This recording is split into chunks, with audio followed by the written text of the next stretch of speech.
আসসালামু আলাইকুম everyone, welcome to loop and logic.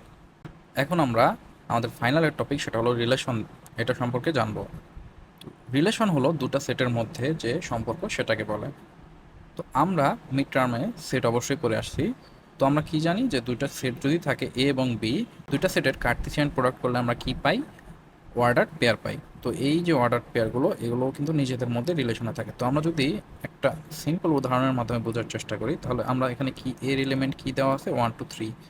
তো এর উপাদানগুলোকেই যদি আমরা এর সাথে কার্টেসিয়ান প্রোডাক্ট করে দেখতে চাই যে এদের মাঝখান থেকে আমরা কি কি রিলেশন বের করতে পারি, তাহলে প্রথমে হবে 1 1 1 2 1 3 2 1 2 2 2 3, তারপরে কি আসবে 3 1 3 2 এবং অ্যাট লাস্ট 3 3। তো এখান থেকে আমি যদি বলি আমরা একটা রিলেশন বের করবো, যে এখানে কি থাকবে, এ এবং বি দুইটাই বিলং করবে এতে, যেখানে এ ইকুয়াল বি হবে। তো এই রিলেশনটা যদি আমরা বের করি, তো সেক্ষেত্রে আমাদের কি কি ভ্যালু আসতে পারে? এখানে আমাদের আসতে পারে 1 1, তারপরে কি আসতে পারে 2 2 এবং 3 3।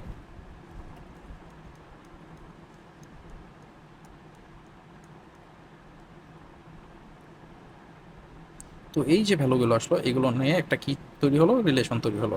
এখানে এদের মধ্যে সম্পর্ক কি, যে এরা একে অপরের সমান। এরপরে যদি আমরা আরেকটা রিলেশন সেমভাবে করার ট্রাই করি, সেটা হলো যদি বলি যে এ গ্রেটার দেন বি, তাহলে এ গ্রেটার দেন বি। তো এখানে যদি আমরা দেখি কোন পেয়ারগুলোর এ বি এর থেকে বড়, তাহলে আমরা এই যে দেখতে পাচ্ছি এটা 2 greater than 1, তারপর 3 greater than 1 এবং 3 greater than 2। টোটাল আমরা তিনটা পেয়ার পেলাম যেখানে এ গ্রেটার দেন বি।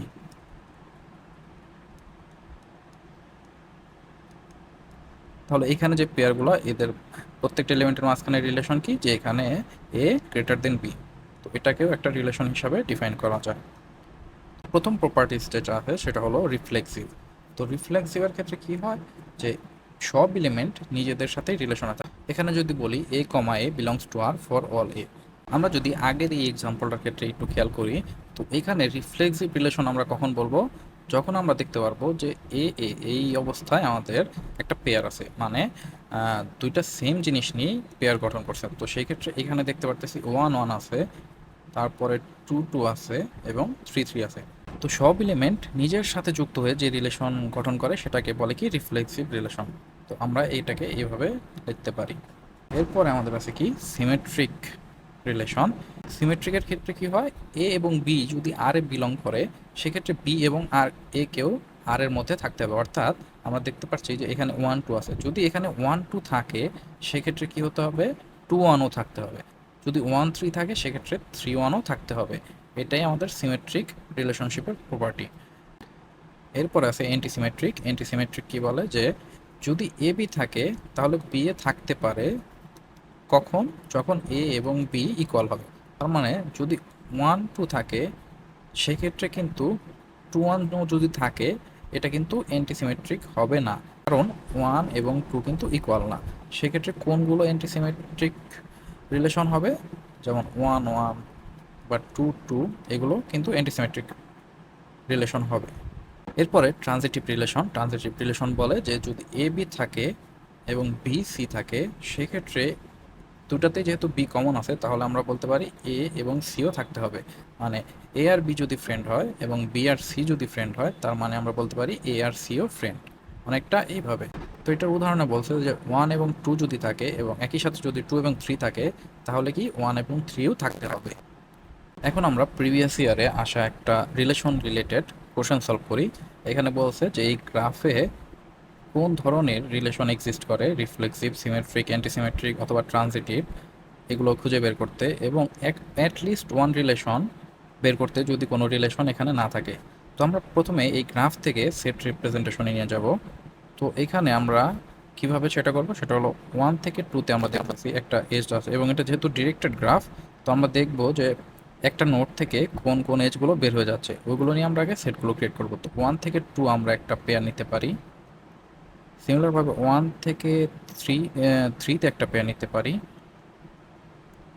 এরপরে 1 থেকে 6 আমরা একটা পেয়ার নিতে পারি। আর যেহেতু 1 থেকে কোথাও আউটগোয়িং এজ নাই, সেক্ষেত্রে আমরা পরবর্তী নোডে মুভ করি, সেটা হলো 2-তে যদি যাই, 2 থেকে দেখতে পাচ্ছি আমরা 3-তে যেতে পারতেছি, আর 2 থেকে 4, তাহলে 2 3 দেন 2 4। এরপরে আমরা 3-তে মুভ করি, 3-তে কি আছে, 3 থেকে 5-এ যাচ্ছে, 3 থেকে 4-এও যাচ্ছে। এরপরে যদি 4-এ মুভ করি, তাহলে 4 থেকে দেখতে পারতেছি 8-এ যাচ্ছে, 4 থেকে 7-এ যাচ্ছে, 4 7, 4 7 শেষ। এরপরে 4 থেকে 5-এও যাচ্ছে, 4 থেকে 5। এরপরে কি আছে, না 4 থেকে আর কোথাও যায় না, তাহলে আমরা 5-এ চলে যাই, 5 থেকে 1-এ যাচ্ছে, তো 5 1 হয়ে গেল। তারপরে 5 6, 5 9, 5 4। 5 থেকে আর কোথাও যাওয়া যায় না, তাহলে 5, তারপর আমরা 6-এ চলে যাই, 6 থেকে প্রথমেই যাচ্ছে 9-এ, এরপরে 6 থেকে 7-এ, 6 থেকে 9, 6 থেকে 7। এরপর যদি 7-এ চলে যাই, 7 কোথায়, 7 থেকে 5-এর দিকে যাচ্ছে, 7 থেকে 8-এ, 7 5 7 8। এরপরে কি আছে, 8 থেকে কোথায় যাচ্ছে, 8 থেকে শুধু 9-এ যাচ্ছে, 8 9। আর 9 থেকে কোথায় যাচ্ছে, 9 থেকে 7-এ যাচ্ছে, 9 থেকে 7-এ যাচ্ছে। তো আমরা মনে হয় সবগুলো পেয়ারই এখানে নেওয়া হয়ে গেছে। তো আমরা এখন একটা একটা করে চেক করব। রিফ্লেক্সিভ কখন বলি আমরা, যখন একটা সেটের সবগুলো এলিমেন্টই নিজেদের সাথে পেয়ার করে। তো এই সেটের এলিমেন্ট যদি আমরা দেখি, এটাকে যেহেতু আমরা সেট হিসেবে রিপ্রেজেন্ট করতেছি, তো এই সেটের এলিমেন্ট আছে 1 থেকে 9 পর্যন্ত। তো তার মানে কি, 1 থেকে 9 পর্যন্ত সবগুলো এলিমেন্টের কি থাকতে হবে, নিজেদের সাথে পেয়ার থাকতে হবে, 1 1, 2 2, 3 3, এইভাবে পেয়ার থাকতে হবে 9 9 পর্যন্ত। আমরা যদি এখানে দেখি, এই পেয়ারগুলোর মধ্যে কি সবগুলোই আছে, মানে 1 1 থেকে 9 9 পর্যন্ত। আমাদের প্রথমে 1 1 নেই, তারপরে 2 2 নেই, 3 3ও নেই, 4 4ও নেই। তার মানে কি, যেহেতু আমরা দেখতেছি প্রথমটাই নেই, সেক্ষেত্রে আমরা বলে দিতে পারি যে এটা কি রিফ্লেক্সিভ না, নট রিফ্লেক্সিভ। এরপরে যদি আমরা চেক করি যে সিমেট্রিক কিনা, সিমেট্রিকের ক্ষেত্রে আমরা কি বলছি, যে যদি এ বি থাকে, সেক্ষেত্রে কি থাকতে হবে, মাস্ট বি বি এও থাকতে হবে। তাহলে এখানে খেয়াল করি, আমাদের যদি 1 2 থাকে, তাহলে কি থাকতে হবে, 2 1 থাকতে হবে। 2 1 কি আছে, 2 1 এখানে আছে, 2 1 2 1 2 1 2 1, না 2 1 এখানে নাই। তাহলে আমরা দেখতে পারতেছি যখন 1 2 আছে, তখন কি নাই, 1 2, তখন 2 1 এক্সিস্ট করে না। আবার যখন 1 3 আছে, তখন কি 3 1 আছে, 3 1ও নাই। যখন 1 3 আছে, তখন কিন্তু 3 1ও নাই। তো আমরা এনাফ এক্সাম্পল পেয়ে গেছি যে এটা সিমেট্রিক না। এরপরে আমরা ক্যালকুলেট করি যে এটা কি অ্যান্টি সিমেট্রিক কিনা।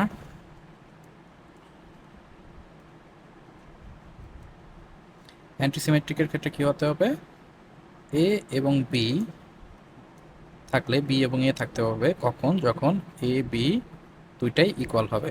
অ্যান্টি সিমেট্রিকের জন্য যদি আমরা পেয়ার খুঁজে বের করার চেষ্টা করি, তাহলে আমরা এখানে দেখতে পারতেছি যে এখানে 4 5 এবং 5 4 দুইটাই আছে, কিন্তু 4 5 5 4 অর্থাৎ এ বি থাকলে বি এ থাকবে, কিন্তু সেখানে কি এ এবং বি সমান হতে হবে, কিন্তু এখানে দেখতে পারতেছি এ এবং বি কিন্তু সমান না, তার মানে কি এটা অ্যান্টিসিমেট্রিকও না।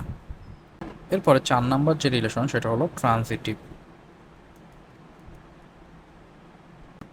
ট্রানজিটিভ কখন হয়, যখন এ এবং বি থাকে, এর সাথে যদি বি এবং সিও থাকে, তাহলে এ এবং সিও থাকতে হবে। তো এই ক্ষেত্রে যদি আমরা পেয়ার খুঁজে বের করার চেষ্টা করি, তাহলে এখানে কি কি আছে, যে 1 2 আছে এবং 2 3 আছে, তার মানে কি 1 3 থাকতে হবে। আমরা দেখি 1 3 আছে নাকি, হ্যাঁ 1 3 আছে, তার মানে এটার ক্ষেত্রে এটা একটা পেয়ার আমরা পেলাম যেখানে এই ট্রানজিটিভের রুলটা ফলো করে। তাহলে আমরা ট্রাই করবো এমন একটা রিলেশন খোঁজার যেখানে এই ট্রানজিটিভ প্রপার্টিটা ফলো করে না। তো আমরা যদি দেখি এখানে 2 3 আছে এবং এখানে আছে 3 5, তাহলে দুটাতে 3 কমন, তাহলে কি থাকতে হবে আমাদের 2 এবং 5 থাকতে হবে। 2 5 পেয়ার কি আছে? না, আমরা দেখতে পারতেছি 2 5 পেয়ার নাই। তার মানে এখানে কি বলতেছি যে যখন 2 3 এবং 3 5 থাকে তখন 2 5 থাকতে হবে, কিন্তু এখানে দেখতেছি আমরা 2 5 নাই, তার মানে এটা নট ট্রানজিটিভ। তো আমরা দেখলাম এই গ্রাফটা থেকে সেটে রিপ্রেজেন্ট করে যে এটার মধ্যে এই 4 টাইপের কোনো রিলেশনই এক্সিস্ট করে না।